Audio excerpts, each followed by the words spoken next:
Hello, good morning and welcome to this webinar session of Bits and Chips.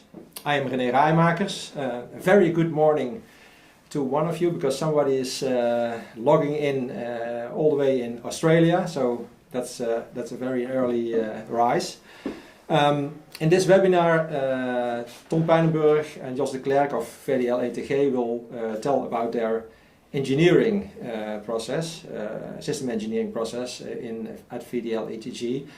And you might know that VDL-ETG has very big customers. As you know, ASML sometimes is regarded as a company who delivers machines, but actually every machine is a project. And Tom and Jos are going to explain in this session how they want to handle that, how they want to make that process, that engineering process, more easy, and even have more fun in the way. That's what I understand from them. Let's have a look at the. Right, yeah. Sorry, lost my clicker. The program.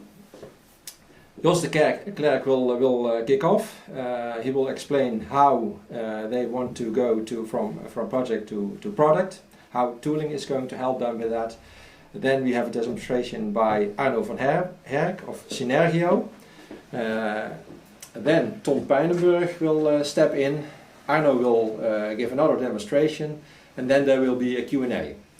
You will be able to drop questions in our chat box.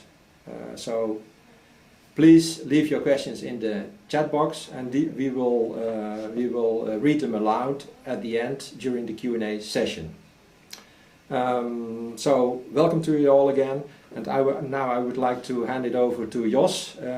Jos, maybe you can start with explaining something more about VDL-ETG. Yes. Please go ahead. Thank you.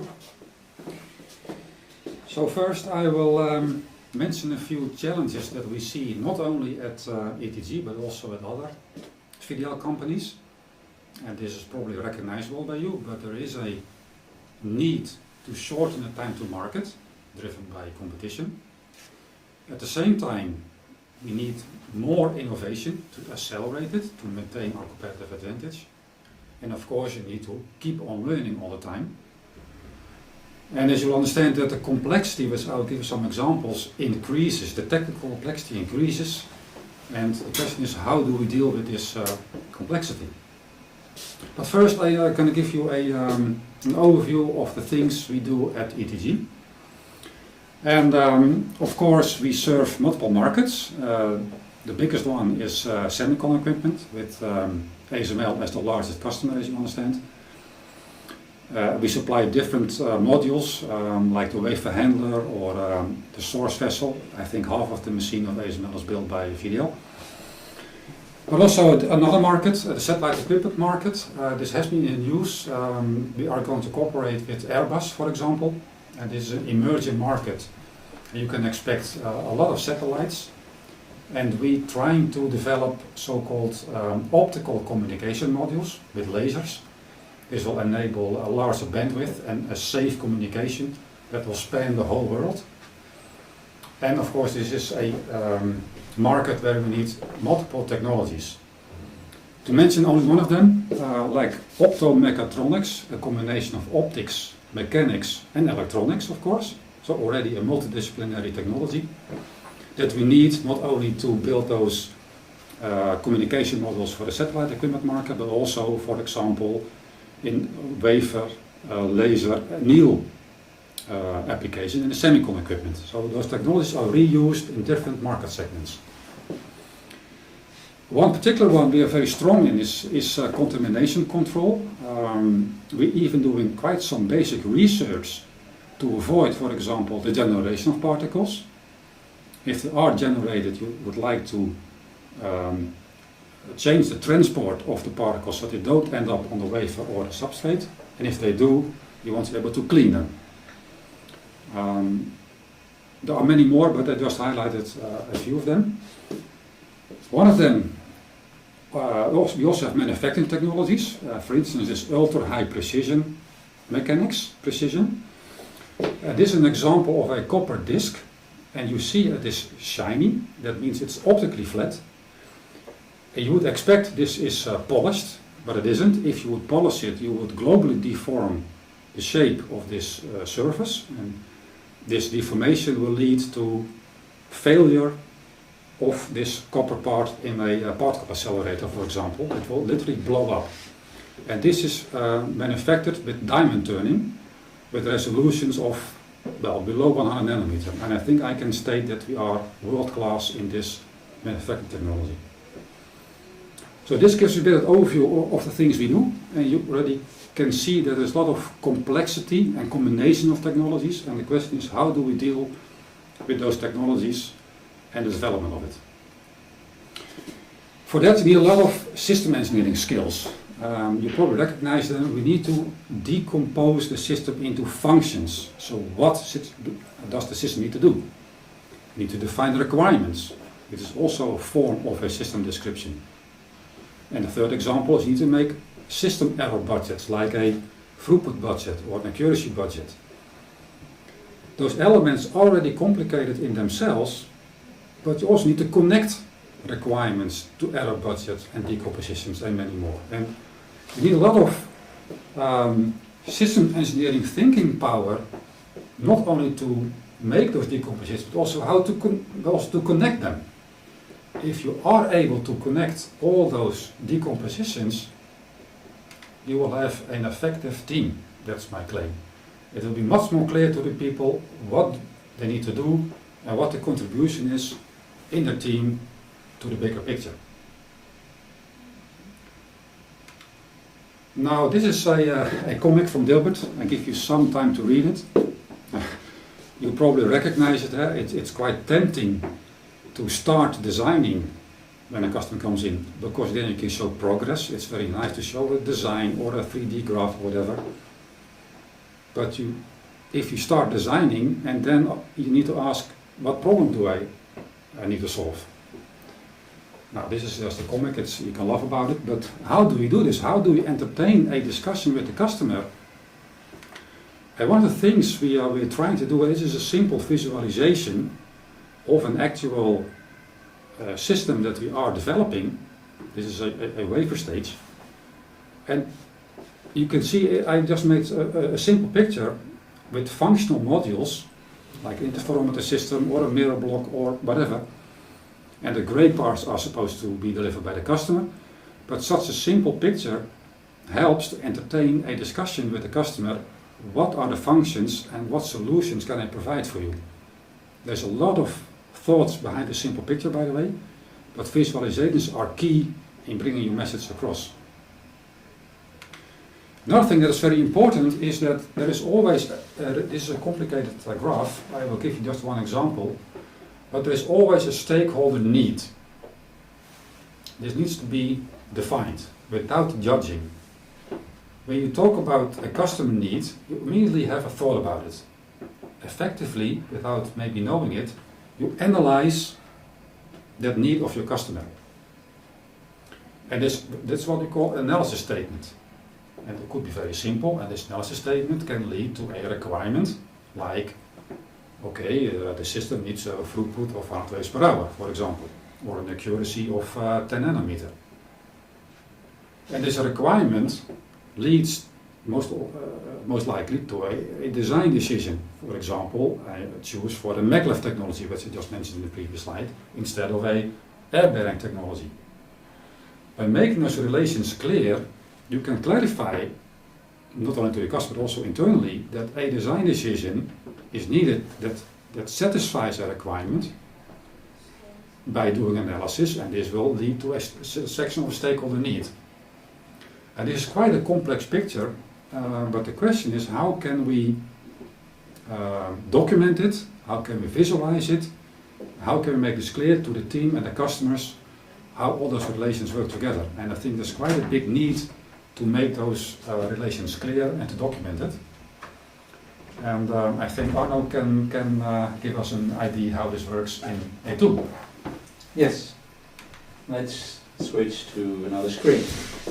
So, well, you're looking at a TopTeam screen now, and I will walk you through it and show you some of the things we do how we use TopTeam at VDL to support the story that Jos just explained.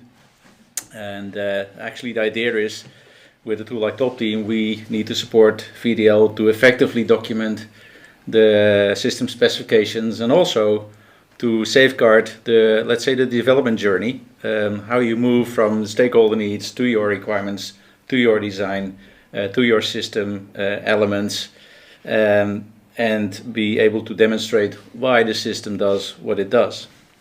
Now, when you look at some of the challenges that we have when we look at the engineering process, and this is a slide I was allowed to use from one of our good friends in our network, is from our stakeholders we come up with requirements, but also that results in a certain design, and we do want to know what the decisions on design level are that we need to satisfy the necessary requirements.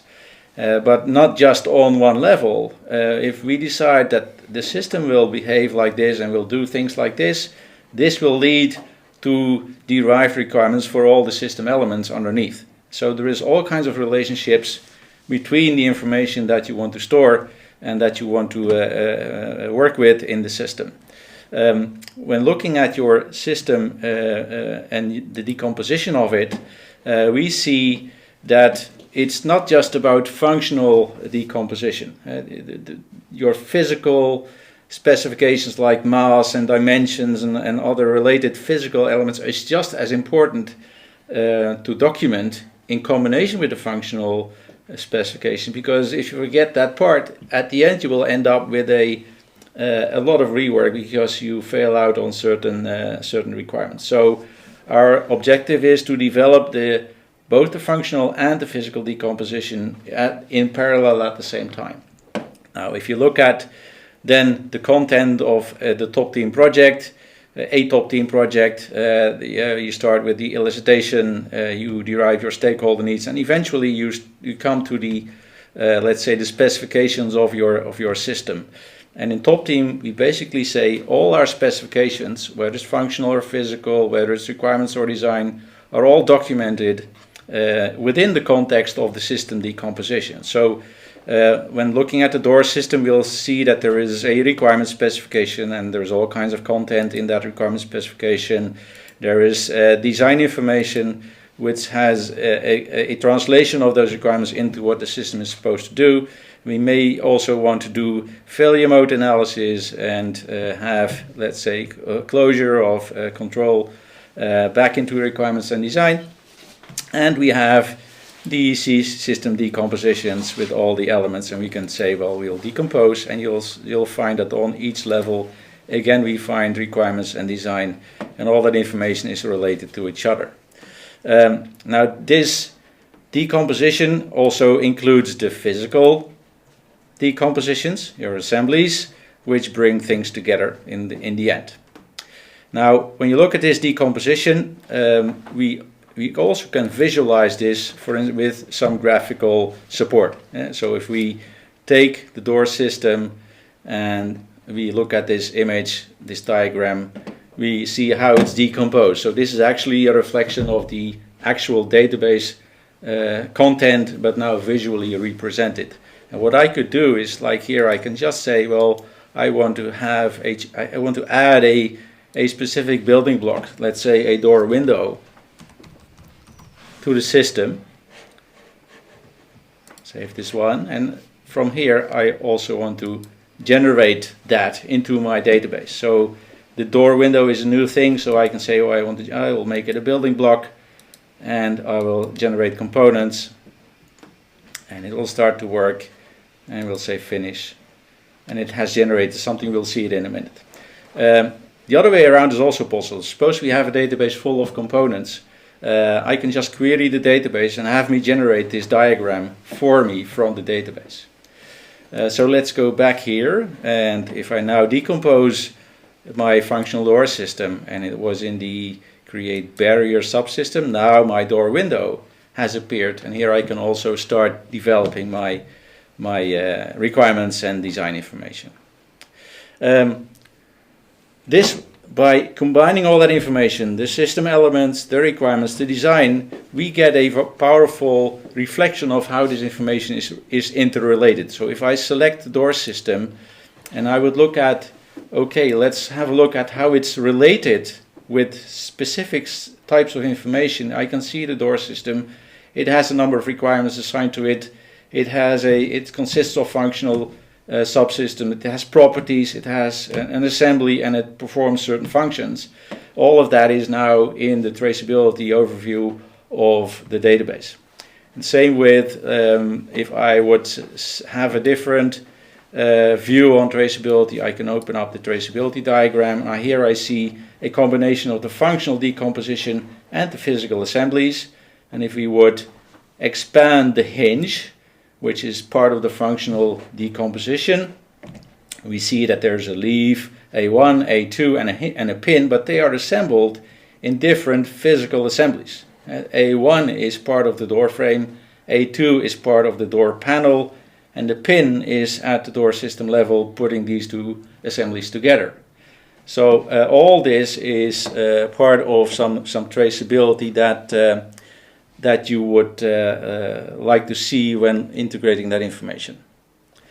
Other information about traceability can be of a more higher level, and we can look at the trace coverage matrix, and I can do a query here where it will build up a nice template or a table of the door.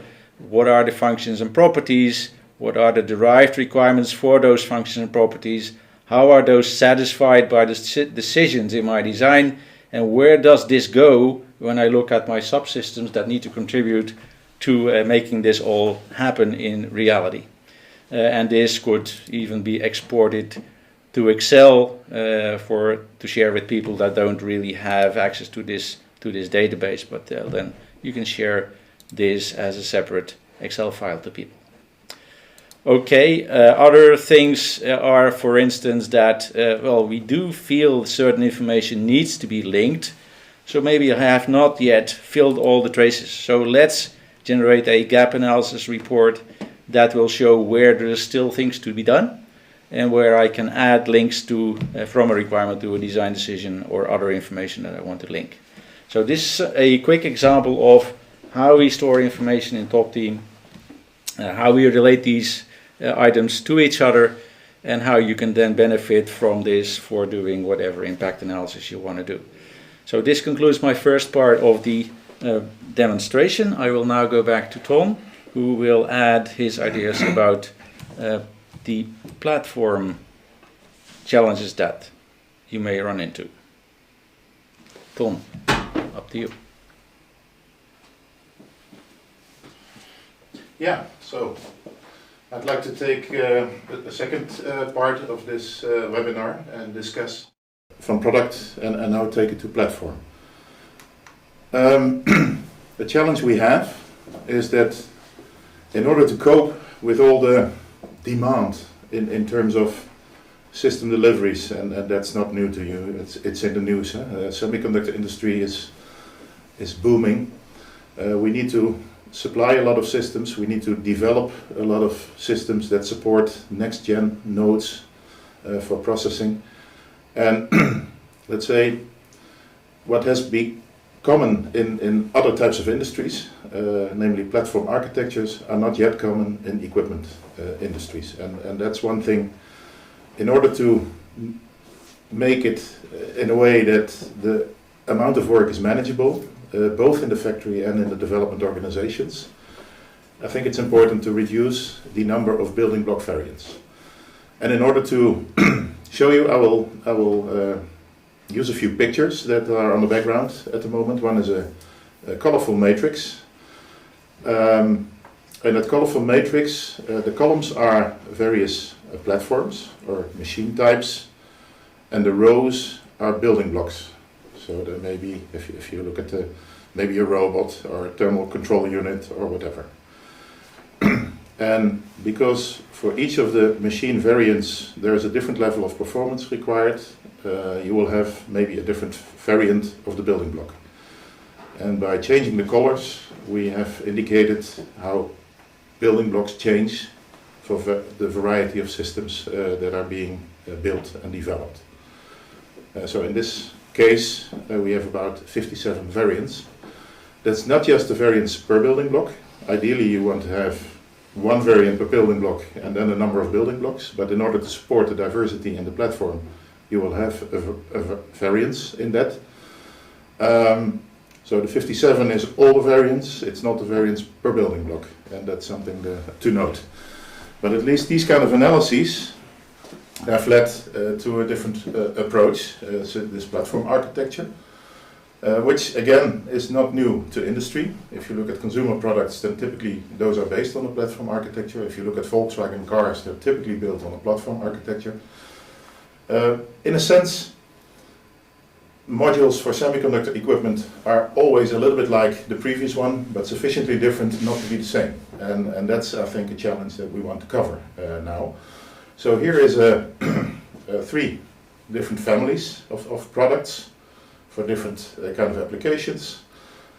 In order to go to this, which is called MK9, which is a basic platform in orange and the variants on top of that, so it's small variations, but the commonality is large. That requires an activity to merge all these submodules and go to this platform. And when we do that, there's improvements we can expect. Efficiency in the factory, because there's less variants of each of the building blocks, but also in development, because there's less building block variants to be developed. And also in the field, because of less variants making it to the field, there is less learning time. Each new variant will create another learning cycle, getting to deal with all the challenges and the early failures and other issues that may arise when bringing new system to the field. And of course, reuse is also some aspect that may be served by this. So the second challenge then is, if we want to have this variation under control, how do we create variants on the product level? And that is about configuration management. So having this modular platform architecture with variants per building block, how do we make sure that we create valid configurations where we don't combine building blocks that are not compatible with each other? And now you get into the configuration, and if you buy a new car, you can get access to the website of the supplier, and they will tell you which motor type, which color, which interior color, and so on can be combined. So you can pick the configuration that you want. Well, this kind of configuration management is also important in our case, because in the end, it's about the bill of material, which is being built in our factories, the building blocks, and how can we combine those building blocks to valid configurations. And that's the challenge. So we don't want to create combinations that are not valid in the end. And Arno, you will have some help with that for us. I hope, at least, yes. So let's go back and have a look at TopTeam again. When you look at the door system that we just went into a little bit of detail, when I zoom out a little bit, you will find that this doors system is actually part of a far bigger concept. We see that there is maybe we have a reference architecture defined, but on that reference architecture we have maybe a whole family of industrial doors and maybe another family of home doors.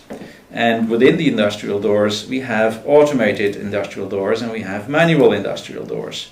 And we have specific home doors. So what you see here is a whole family of products, and the fact that they are positionally is that they're all interrelated. Basically what I am saying is that if I have a look, let's start at the top and go and see how this visually is represented. I'll close this.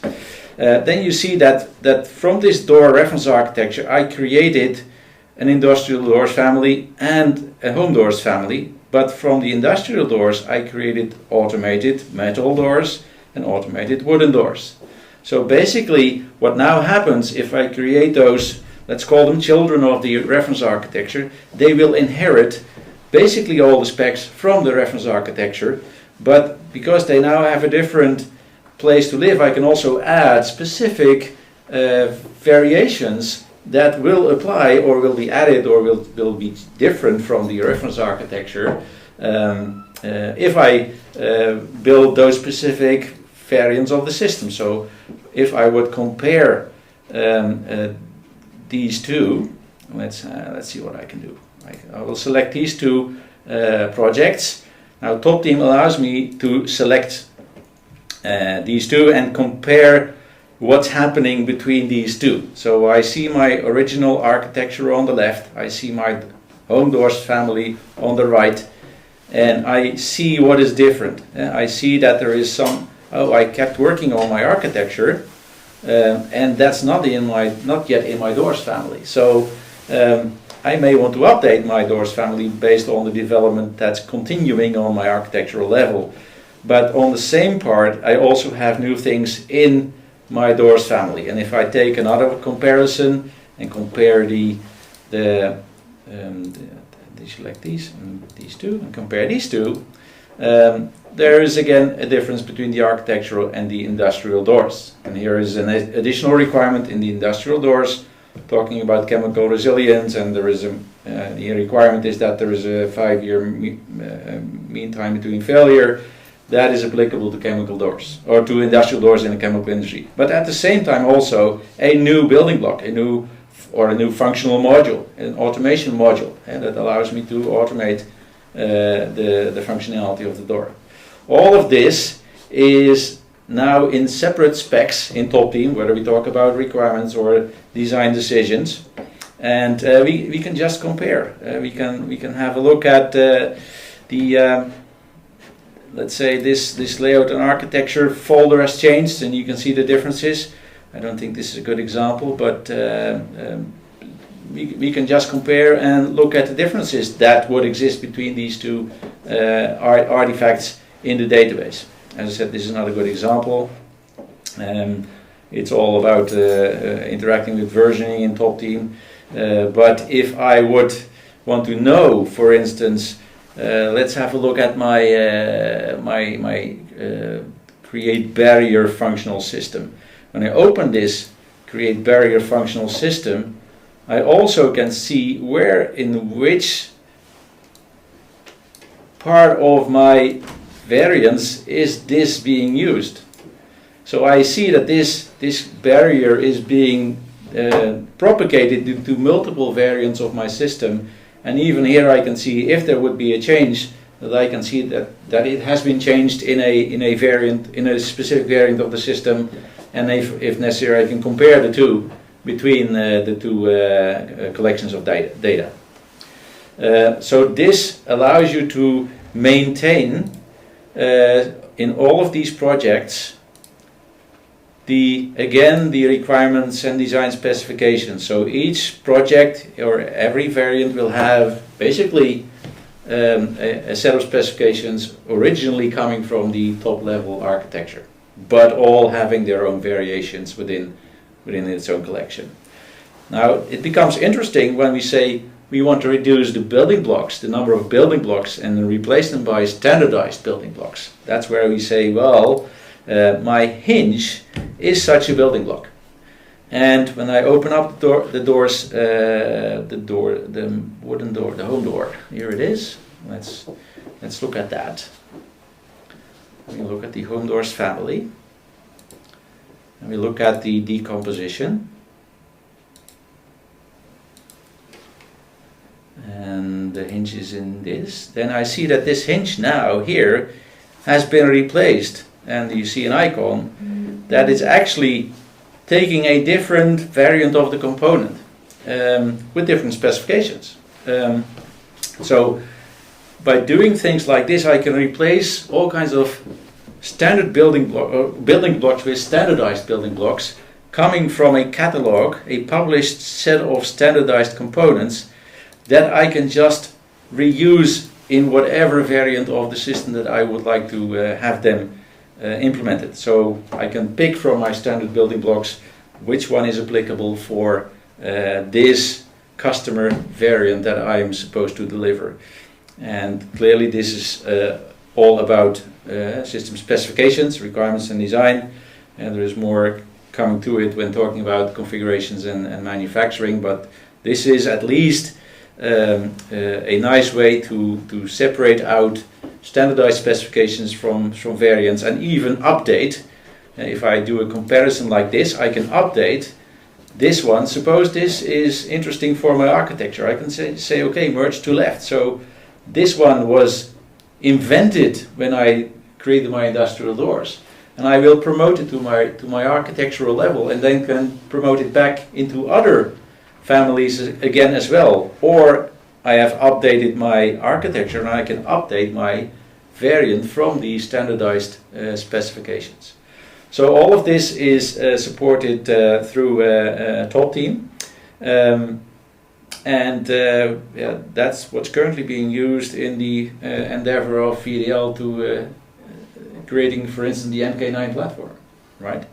So having said that, I think we will go back to the Q&A session, and then we can see what kind of questions are coming in or have come in. So I'll go back to the presentation again. I think it's, where is it? This one. Okay. I know. Yeah, this one. Okay, let's see if there are some questions. I certainly see one, but to start off, Ton or Jos, maybe, how is it going? What's the first experience? I understand that you already are working about a year with tooling. Maybe one of you can. Yeah, I can comment. It is true that we have started using TopTeam as a tool. It took about, I think, about 9 months to select the tool. We had an evaluation of multiple tools, and after the selection process, we have chosen TopTeam, and then it took about, I think, about a year to configure the tool. That seems long, but the thing is that while we were configuring the tool, we found out that our processes, like a PGP, a product orientation process, or system engineering processes, were not quite well developed. And while using this tool, we could improve our processes, and then we could implement it in the TopTeam. And therefore it took, so there's a connection between the process and the tool, and it goes both ways. And I'm very pleased to say, as a bit of advertisement for Synerzo, that they just think with me how I can improve processes, like system engineering competences, instead of just asking me, Jos, what are your requirements, and then I will implement. So the cooperation was very smooth, and it went both ways, from process to tooling and vice versa. There was a very fruitful cooperation. Okay, good to hear that. Tooling is actually sometimes regarded as a necessary evil, but in the conversations we had before this session, you said it's even fun. Yes. Maybe you can tell something about that. Yeah, it may sound boring, a tool, but the power of this tool is that you can visualize your thoughts, and visualizations in a team really help the communication. It's very clear that people can see the contribution to the team, and that in itself increases already the engagement and also a bit more fun and teamwork, that you can see what is my place in my project.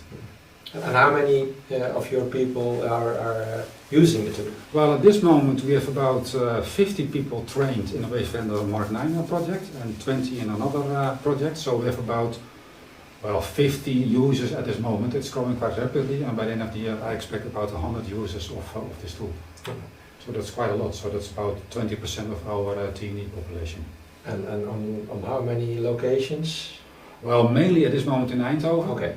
And slowly we are engaging people in Almelo as well. Those are our most important locations. Okay. And Singapore will also join shortly.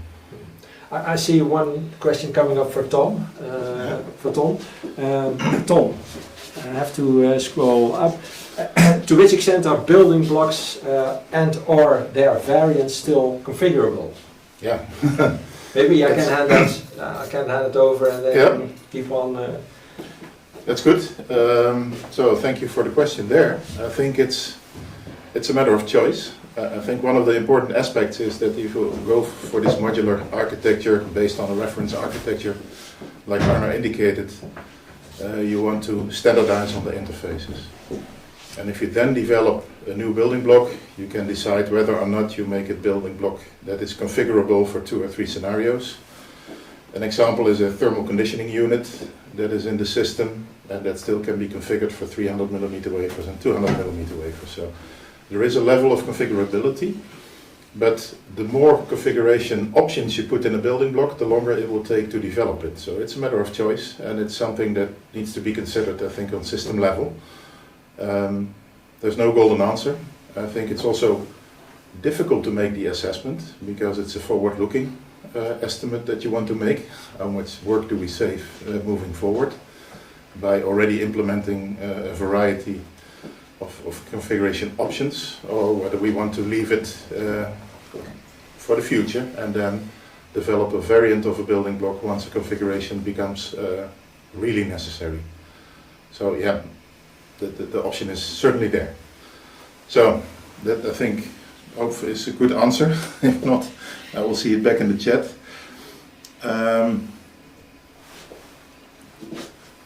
Another question is, can you work with several versions of a functional component at the same time, and how do you do it in TopTeam? So that may be for Arno. Yeah. That's the question with no age. Yeah, well, when you look at these components that we see in TopTeam, whether it's a system, a functional element, or a physical or a building block, each of these components can be promoted into its own working area as a separate project. And that means that you can start developing in separate workspaces different specifications for different variants of the building blocks. I hope that does give an answer. Yeah, though there is a question. What's the reason to choose? Well, there was one question on software components in the tool. Yeah, what we can do is we can define different component types. Like we have top-level system, we have functional components, we have physical components, but we can also, if we want, have software components. And maybe they are, again, assembled in a different way, because if you look at the wafer handler, there is no software running on the wafer handler. All the software is assembled or packaged on the ASML scanner itself. So it's, again, assembled in a different way than the physical element. So these components can be created as custom components, and we can include them in the whole configuration. Okay, there was a question, Jos, on reason to choose TopTeam over the others. Yes, I think that's a question for me. So, question from Laurens, why did you choose TopTeam? Well, what I did do with a small team, I did evaluate multiple teams with a team, and we put in the same data in multiple tools, same data in, the same data out. And what I found with my team is that, very simple, is that TopTeam offered more functionality, like test management functionality. It was more user-friendly, although it's still a elaborate tool. It was quite easy to use.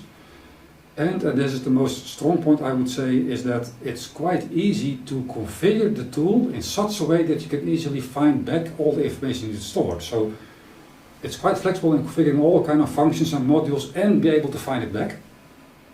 And maybe the last argument, that's a unique selling point, is able to generate test cases and use cases. That's functionality we have not explored yet.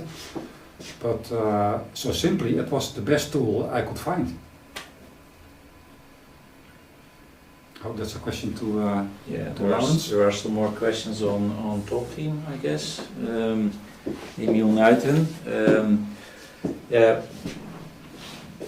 In systems engineering, we are very used to deal with high amount of interrelated numbers that express the system performance. Often we give those requirements separate IDs, but we do have the need of having them side by side in a table or with other requirements. Does TopTeam provide such variants in representation of requirements in generated documents? yes, what we see is that TopTeam has a very powerful document generator, and from there we can actually generate at will basically almost any type of document that you would like to see, and in those documents you can grab anything that is related and put it in the document in a certain presentation. So I would say, yeah, it's relatively easy to put whatever you want to interrelate or put next to each other into a generated document. So I hope that gives a little bit of an answer to Emil's question. There's also a question from DRR, is the system then connected with the ERP system or is it separated? Well, I would say the ERP is something behind this because it's in the manufacturing area, I would suggest. But we do have also the, let's say the objective to link it to the PLM system that is being used. So all the documentation of the system is now generated in TopTeam, but we are going to also integrate with, in this case at VDL they use Teamcenter. The idea is that we will also integrate the TopTeam products going to Teamcenter so people can carry on from that when they have to do their work on that part of the organization. Does the tool support text to flowchart use case generation? Not sure if I fully understand the question, but TopTeam has an extensive functionality related to defining and writing use cases. And so use cases is a model to document user-system interaction. And TopTeam has already since very long a very extensive use case editor that allows you to write all kinds of scenarios and even generate for each possible route through that scenario specific test cases that then can go into the test management functionality that TopTeam supports. And flowcharts, well, from the use case we can generate the graphical representation of that use case as well. All right. Any other question that we didn't cover yet? Maybe I'd like to add still some words on the ERP question, because I think it's an important question. It's also a question which is not, which is more relevant at all companies. I think in VDL, like in most similar companies, there is an activities are going, there's a wish to have all the information systems integrated. And I think still there is barriers between these information systems that have to do with traditional ways of separating work in the development department, the new product introduction, and then they go to the factory. Whereas all of the underlying information, and I believe that's one of the essential parts of systems engineering moving forward, is to keep those all synchronized. And like Arno explained already, between TopTeam and the PLM system, there is this connection being made. I would say that these kind of connections are not automatically available. They need work, and that's something that I believe we need to consider also in this context, that although we have support by the tools for the certain areas of activity, still there is a need to make this interconnection. I believe that we are talking about interoperability of these kind of information systems, and that, let's say, still we need, let's say, also providers to support us in making those integrations. And maybe you can even argue, if you look at the Netherlands or look at the Brainport region, for instance, supply chain of our big customer there, whether you want to do that in a similar way. You need to make arrangements on that level, standardize, if you will. So those are complicated discussions, and I think there's still a lot of work to be done, but I think making the information available in a digital format, in a way that systems use it, and namely in a database and not in documents, I think provides a path for creating that integration moving forward. Let's see, we have still Other questions coming in? We're looking at the chat box now, you understand.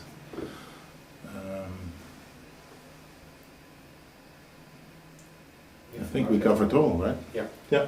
Well, maybe one for now. Do we have also software components in the tool? Yeah, that's what I I explained just now that I interpreted it in a way that we can create specific component types, and that can be included in the specification. Okay. Yeah, if there are any more questions, please drop them in the box. There is a question coming up. Does it support use case to UML or SysML diagrams? Yes. If you look back to the demo, I showed some of graphical support. In TopTeam also it's possible to have a lot of diagramming. There is a lot of diagramming tools in TopTeam. And that includes UML type diagrams, SysML type diagrams, and some other type of diagrams. So for use, when we talk about use cases, we can have use case diagrams. We generate use cases from that use case diagram. We write use cases and we generate flow diagrams from the use case. So all that is support. So we actually mix graphical representations with actual database data, which is then interacting with each other.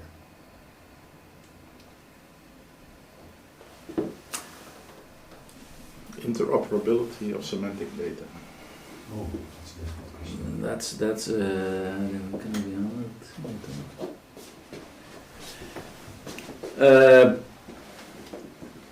I know that TopTeam has a lot of let's say publication capabilities in how you generate output from the database. There is also an open API, REST API available.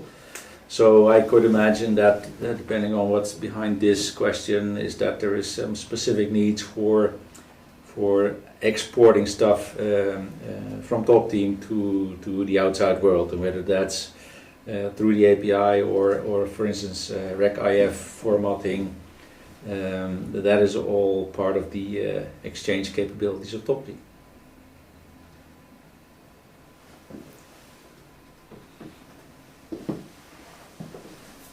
Okay, if there are any other questions, please drop them in the box. There's still some time to answer them. So we all know that it's tools can be a nuisance, but it's very much fun if they are effective, and seems that TopTeam is going the right direction. What makes your work fun, Arno?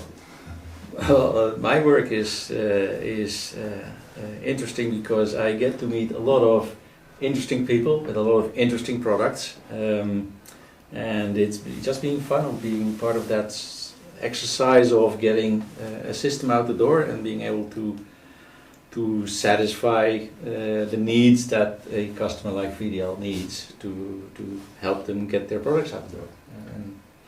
And we see as a company, as Synergio, we come in very many different customer situations. So we see a lot of different companies with, in general, all having the same challenges. But it's just a little bit different, so you have to be able to translate that specific customer situation to a tool like TopTeam. And you will see TopTeam implementations that are all based on TopTeam, but they just look different because it's meeting the specific needs for a specific customer, and that makes it fun. Yeah. Now, we had an example here today of a TopTeam user in a very engineering-intensive market. What were actually Synergio's first customers? Where did it originate? Well, TopTeam is not our tool. It's created by Techno Solutions, and we see it coming in being used in medical device development. We see it in telecom. We see it in utility systems. We see it in high-tech industry, and especially not in like civil engineering areas. Yeah, also civil engineering. We did some work also in the Netherlands. We have a systems engineering approach in civil engineering, and we have also done projects in that area for developing railroads or anything related to the industry of public transport. And those are examples of systems engineering contexts where also things are being done or were done with TopTeam. Yeah, while we were chatting with both of us, there are some questions coming in. After TopTeam implementation, is it now less work for analysts or more work for analysts? And what are analysts actually? Yeah, that's a good question. Well, there is clearly the TopTeam tool is there to document your systems. So if you would ask one analyst, he may say it's a pain in the ass because it enforces that he needs to document his information, his work, and then not every person loves that, and they like to build nice things, but they hate documenting things. So maybe you also want to add something to that, but I just had a nice example yesterday. In the review process that is supported by TopTeam, reviewers are asked to give a review comment. In the old way of working, people could read a document, send some comments, and then do something else. But TopTeam more or less forces the reviewers to do their job and giving a verdict whether they agree or not agree with a certain requirement. For that specific person, it may feel as, oh, I have to do extra work. And this may feel for this individual as a nuisance, but effectively we're asking him to do his job. And it will take some time before each individual see that this time investment will in the end pay off by better cooperation or being more efficient. So in the end it will save time, but it takes some time before you realize that. yes. And of course, in general, technical people don't like to document, right? In general. But it has to be done in some way, of course, and TopTeam helps in easier documentation. Where is it stored, the data? Data is stored in a SQL database. The database can be on-premise, or the TopTeam installation can be on-premise. You can also choose to do it in the cloud. It's actually your choice where you want to store the data, and it's dependent on the customers. Some customers run it on-premise. Other customers say, well, our preference is to do it in the cloud. But we do need to do it in the European area and don't want to have data stored in the US. All of that is basically a choice that you yourself can make when working with TopTeam. There was also a question from Emil Knighton. Physical assembly models closely related to Team Center NX implementations. Yeah, clearly TopTeam does not cover, it doesn't replace tools like NX or other implementations of design tools. The idea there is that we should be able to at least link between the artifacts in TopTeam and the other tools where these are being used, and there's different ways to do that. You can just point to an external environment, or maybe if you want to have a more integrated solution, that maybe you can build some stuff based on the REST API that's available. So that's all dependent on how sophisticated you want the integration to be. There was another question, Stefan Leroux. We use TopTeam for software design of short interval control systems for mining. It's a very good tool. They need to update their UX design and prototyping features. The TopTeam system brings all your design artifacts together. Well, that's a good comment. I'm not sure which version you're using, Stefan, but there definitely is an interesting, nice development. That the latest release is really gearing towards a web interface, and I have used TopTeam for a long time, and I'm really happy with the development that took place in the latest UI in TopTeam. So maybe It's a check where you are with your use, and then maybe something can be done about that. Okay.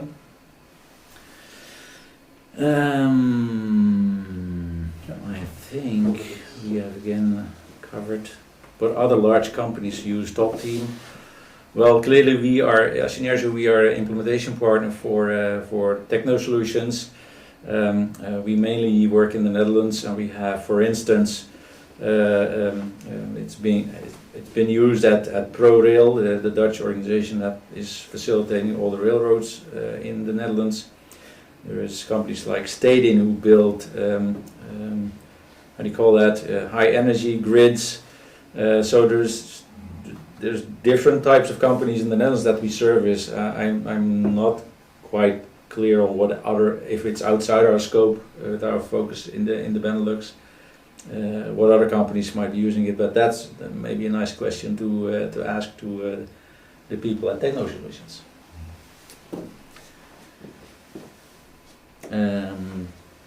Patrick Verbrugge has a question. Canon is going to use it, huh? Yeah, another company in the Netherlands is Canon. That's where we just started, and they are when I showed you the architectural capabilities, that is exactly what Canon is now starting a project for, to document their architectural product families related to production printers. But that's just a recent development that we took up. Patrick has a question, actually, I think to VDL.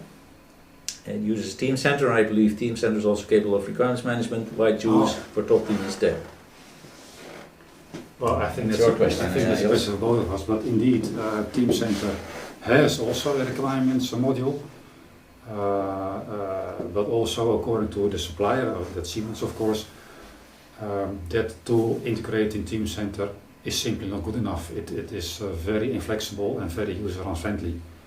So also according to the supplier, that tool is not a best fit for the needs of VDL. So we had to choose a different tool.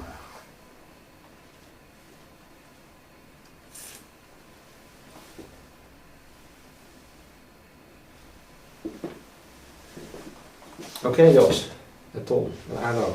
Maybe that's a good time to end this session. I don't see any questions more coming up. There's one. Let's consider this the last question. On the website of Technolution, I see there 3 different products: TopTeam requirements, TopTeam analyst, and visual use case. Are these separate software or modules to one package? Well, basically, TopTeam requirements and TopTeam analysts. Oh, sorry, I have moved with the screen. TopTeam requirements and TopTeam analysts are basically 2 generations of TopTeam, which have more or less similar functionality, with further extensions toward the platform development in TopTeam requirements. Visual use case is actually a smaller product that is, as the name it says, it's just talking about use cases. So it's a simplified product that is not as extensive as TopTeam analyst or TopTeam requirements, and it's just focusing on use cases. So if people are only interested, I need a good tool for use case functionality, then that product is doing exactly the same on the use cases as TopTeam analyst and TopTeam requirements do, just a smaller piece of the total product. Okay. Okay, folks, that's all for now. With that, I want to close this session. I want to thank Arno, Ton, and Jos for their contributions, and I want to thank you for joining this webinar.